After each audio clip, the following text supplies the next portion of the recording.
Good morning, guys. Welcome to Vlogmas day 4. I have just got back from a bike ride and I ate my first meal of the day. I'm gonna start putting what I eat in a days into my shorts while I'm doing Vlogmas. So we'll be looking at the shorts for what I'm eating. Yeah, so it was a great bike ride. It was the first bike ride back after getting in my wreck. If you don't follow me on Instagram, you probably don't know that I wrecked my bike because some idiot ran me off the road in their car. I was okay, not hurt, just sore. But yeah, so it was kind of, I was sore for a while and just busy and didn't get back out on the bike, and today was the first day. So it was great to get back out there and get moving. Always good to go work out on the bike.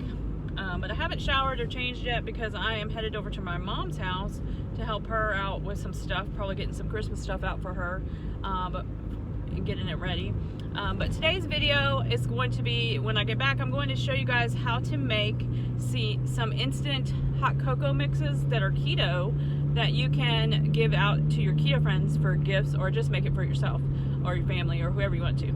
And I will show you guys how to do that as soon as I get home. So stay tuned, keep watching. Alright guys, I am on my way back from my mom's, and I just had some thoughts that were like in my head that I wanted to get out before I get home and do my hot chocolate mix for you guys.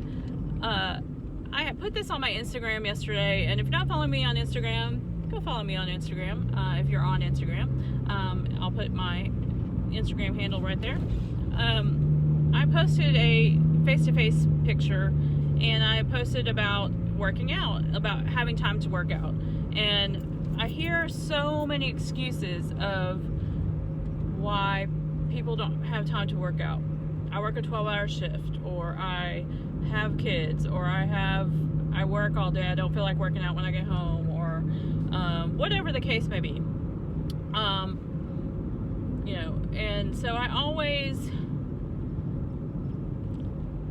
you know, in the past, Lindy would have made those same excuses. So I'm not saying anything negative about you for making those excuses. What I'm saying is there has to be a time when you decide that you want to change, that you want your life to change, physically, mentally, whatever your goals are, and you just have to do it. I have my grandkids 6 days a week. Every weekend almost, they spend the night. We have them for, you know, the days that we do have them, the 6 days a week, I have them 12 and 14 hours a day most of the time. And I have a part-time job at the church. I'm working on my YouTube. I'm working on trying to get my health coach certification slowly. I'm working on getting that organized. I'm doing a million other things. I work at another job in the summer. So I'm always doing something. I'm always busy. So there is always a way to make time.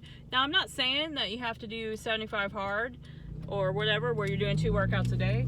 I'm talking about if your kids nap, you can do a nap time workout, 15, 30 minutes, an hour, whatever time limit you have.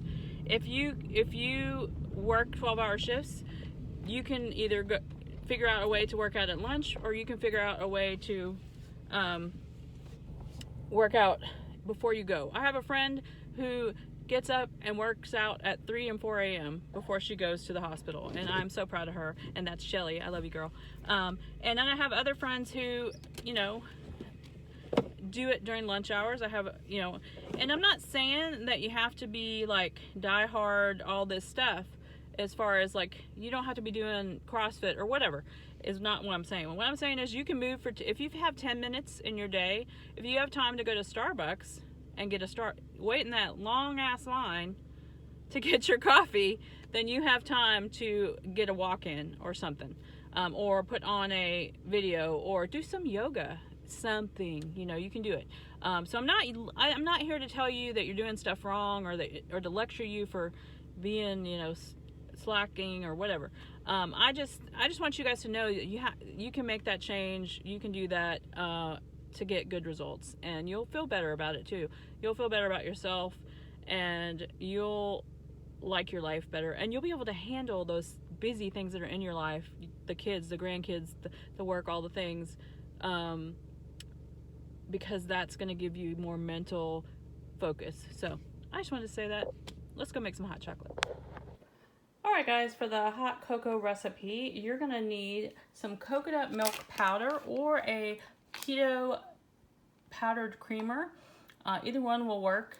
There were 2 brands of this at the store that I went to, and this one was the best value. But the only thing I don't like about it is that it has maltodextrin in it. The other one did not, but it was like half the size of this for the same, close to the same price. So look at your local health food store and see what you can find. But you could also use, there are some keto creamers that are powdered if you want to use that instead. So you only need I believe a fourth a cup. So make that choice yourself. But I figured, this isn't something I'm going to have all year long. So a little maltodextrin here and there is okay. But normally I would choose something without maltodextrin if you can find it. I'm sure Amazon probably has something too. But anyway, coconut milk creamer or coconut milk powder, or a non-dairy, or not non-dairy, but a creamer powder that's keto. And if you're not keto, you could just use powdered milk. So there you go. And then you're going to need a sweetener of choice. You can use any sweetener you like. I'm going to be using this one right now, the Swerve.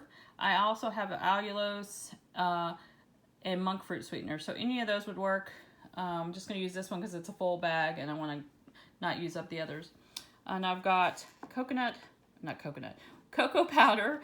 So you want to have some cocoa powder. And then you also need some sea salt, or I'm using the Redmond's real salt. So any of that will work. So let's get started making this recipe.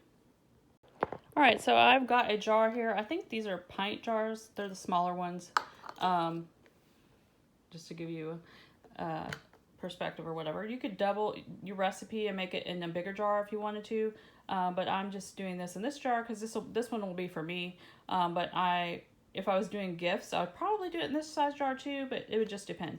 It gets kind of expensive when you're doing it in the bigger jars. So we're going to do this jar. We're going to do a cup of the cocoa powder, and I'm using my handy dandy canning tool here so I don't get it everywhere. I'm going to get that in there. We're going to do 1 1/4 cups of our sweetener. There is 1. There's the 4th.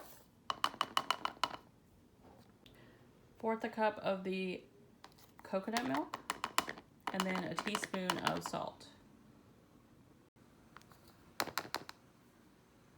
All right, so you can either get a spoon and mix this up, or you could dump all your stuff in a bowl and mix it up, which was probably a better idea. So I'm going to go ahead and do that.